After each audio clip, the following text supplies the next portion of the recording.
Assalamualaikum warahmatullahi wabarakatuh.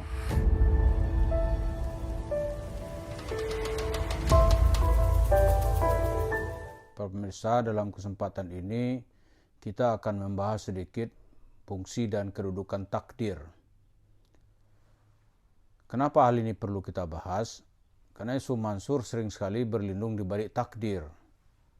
Ketika orang minta duit atau minta hutang ke dia, atau investasi yang tidak digunakan dengan baik dan benar, orang-orang menuduh dia sebagai penipu, dia akan enteng aja mengatakan tuh, maafin aja deh, itu udah takdir, nanti diganti oleh Allah dengan hal-hal yang lebih baik.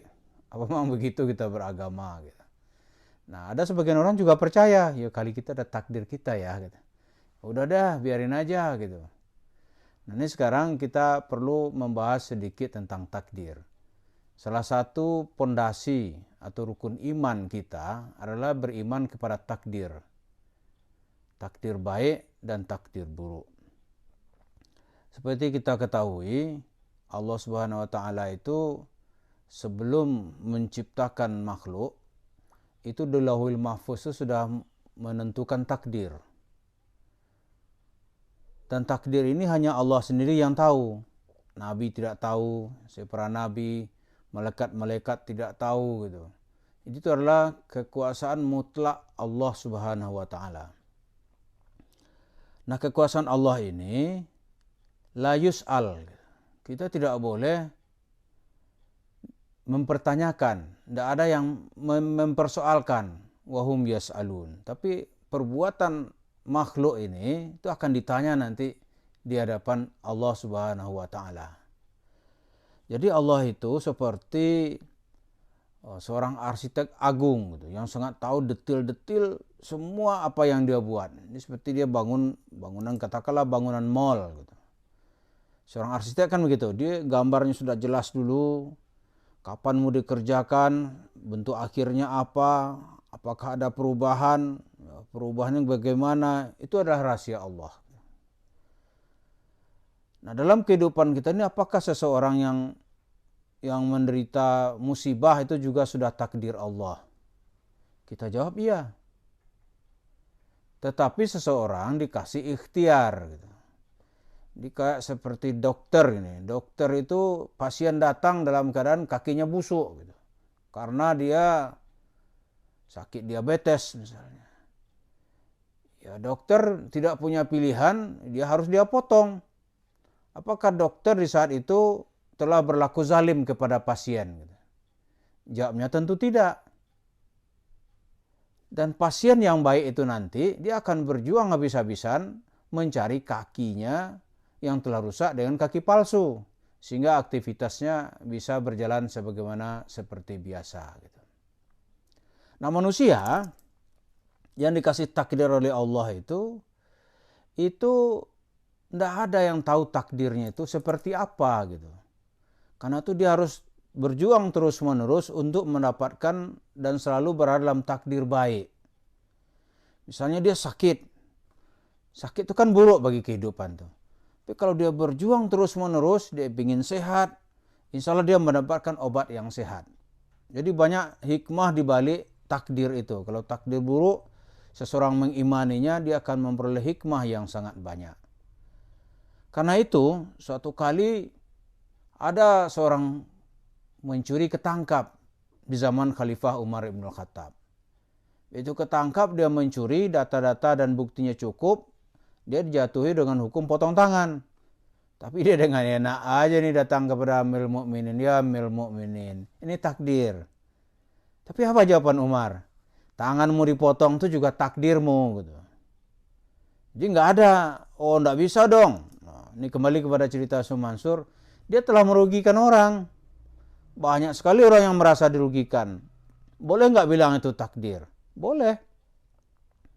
Tapi masyarakat menuntut, meminta kembalikan, itu juga takdirnya. Juga takdirnya. Datang ke rumahnya, kalau perlu polisi kan dia, itu juga takdir gitu. Ikhtiar. Karena nggak boleh orang diam diri itu, nggak boleh dia menyerah kepada keadaan. Orang sakit tidak berobat itu nggak boleh. Orang lapar, pengen kenyang ya. Dia nggak boleh hanya takdir kita lapar. Lapar harus makan. Begitu juga nanti surga dan neraka itu takdir Allah gitu. Tapi kalau orang pengen masuk surga, ya dia harus beramal soleh. Nggak bisa, nggak mungkin orang itu akan ditakdirkan Allah, amalnya nggak ada, lantas dia akan dimasukkan Allah ke dalam surga gitu. Nggak mungkin. Karena itu bertentangan sifat keadilan Tuhan. Kalau begitu bisa nggak takdir itu dirubah gitu? Bisa. Dalam kehidupan itu, dalam banyak hadis disebut salah satu yang bisa merubah takdir orang itu, diantaranya berdoa. Rajin dia berdoa, rajin sholat tahajud, bisa merubah takdir. Kemudian, ketika bulan Ramadan itu juga ditentukan takdir seseorang untuk tahun berikutnya gitu. Karena itu orang yang mengisi amal Ramadan dengan baik, insya Allah dibuat oleh Allah takdirnya baik. Kemudian ada juga nanti takdir itu dengan takdir yaumi.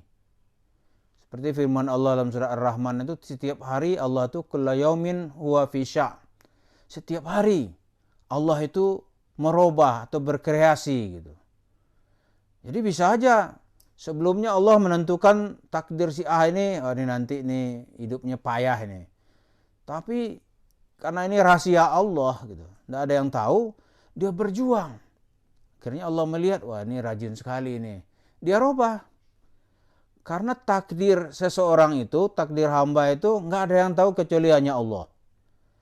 Di malaikat yang dekat di sekitar Allah nggak tahu. Nabi-nabi juga tidak tahu. Yang tahu hanya Allah sendiri gitu. Karena itu kata Ali bin Abi Thalib, dia mengatakan at-takdir sirullah al-maktum. Takdir itu rahasia Allah yang tersembunyi. Jadi kembali kepada cerita Sumansur tadi itu, tidak boleh kita membiarkan dia beralasan dengan takdir. Padahal tujuannya untuk nipu gitu. Padahal tujuannya misalnya untuk menyelamatkan hartanya supaya nggak diminta-mintain lagi. Padahal di mana-mana dia menimbulkan luka-luka yang berdarah akibat janji-janji investasi, cerita-cerita investasi yang dia tebar gitu. Malah ada pula itu begundas-begundasnya gitu. Atau gerombolan-gerombolannya. Orang-orang di sekitarnya yang nggak mengerti mendudukkan masalah. Udahlah jangan ditagih terus-terusan, kasihan gitu. Ini kan aneh nih. Tapi mereka nggak kasihan kepada orang-orang yang menderita. Orang menagih, katanya kasihan. Yusuf Mansur merugikan orang, terus kenapa nggak kasihan? Gitu. Kasihan dong jemaah-jemaah orang-orang desa, orang-orang kampung yang berjuang ke luar negeri dengan meninggalkan keluarga dengan pekerjaan berat gitu. Terus kenapa kalian tidak kasihan? Mesti itulah yang harus dikasihan gitu. Sementara Yusuf Mansur itu seorang konglomerat sedekah yang hartanya triliunan. Dengar tuh cerita-cerita itu. Pak tren kalau kita jual nilainya 30 triliun gitu. Terus uang orang cuman 100 juta, 50 juta. Kenapa nggak dia kembalikan gitu? Jadi nggak boleh berlindung di balik takdir. Takdir itu ya takdir dia ya. Meminta itu takdir orang juga. Seperti cerita Umar tadi itu. Orang mencuri, ketangkap. Mau dihukum. Dia beralasan takdir. Kata Umar, potong aja tangannya. Itu juga takdirmu. Gitu. Kalau ada yang perlu dimasukkan penjara, itu takdirmu juga masuk penjara. Jadi nggak boleh orang berlindung di balik cerita-cerita takdir untuk melindungi kesalahan yang telah dibikin. Nggak boleh. Nggak boleh itu. Duit orang dihutang misalnya. Ngutang aja harus dikembalikan. Apalagi ini dalam tanda kutip disebut dengan ngemplang. Gitu. Ngemplang uang masyarakat. Masyarakat minta, maafin deh. Ya, enak sekali hidup ini gitu. Nggak bisa. Jadi Islam itu sebagai agama yang mengenal hak, mengenal kewajiban. Jadi di antara itulah ada nilai takdir, ada ikhtiar. Dan akhirnya seperti apa? Akhir dari kehidupan ini dihitung bagaimana dia mengakhiri hidup. Jadi innamal a'mal dalam apa itu bil khawatim.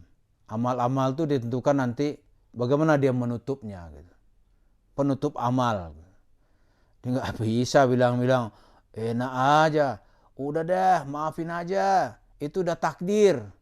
Kalau itu pencuri nggak boleh ditangkap dong. Pencuri merampok bank atau koruptor, oh itu udah takdir gitu. Nggak bisa. Atau orang misalnya nih, dia menjadi apa di jalan gitu, katakanlah tanda kutip ya, perbuatan asusila, bertentangan dengan undang-undang. Jadi oh ini takdir hidupku gitu. Polisi nggak boleh gitu. Ya hancurlah kehidupan ini. Jadi cerita Yusuf Mansur yang bermain-main dengan cerita-cerita takdir itu merusak keyakinan beragama. Karena itu nggak boleh dibiarkan. Jadi para jemaah yang merasa dirugikan, kalau tidak bisa membiarkan ini, minta terus. Itu juga kita namanya meraih takdir. Gitu.